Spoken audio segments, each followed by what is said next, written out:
তীর্থগঙ্গার থেকে বেরিয়ে আমরা নেক্সট ডেস্টিনেশনে পৌঁছে গেলাম। এই বিচটার নাম হচ্ছে ভার্জিন বিচ।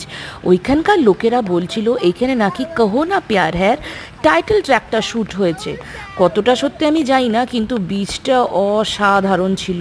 বিচটা সাজানো গোছানো, মানে নিজের চোখকেই বিশ্বাস করতে পারছিলাম না, এতটা সুন্দর। বিচে ঢোকার জন্য আমাদের টিকিট কাটতে হয়েছিল, কিন্তু বীজটা দেখুন অসাধারণ, মানে ওয়ার্থ কামিং, এটা বলতেই হবে। এক কথায় অসাধারণ, অসাধারণ, অসাধারণ। আর এই বিচে গেছি, একটা সেলফি নেবো না, সে কি হতে পারে? একটা ম্যান্ডেটারি সেলফি তো একদম মানে মাস্ট।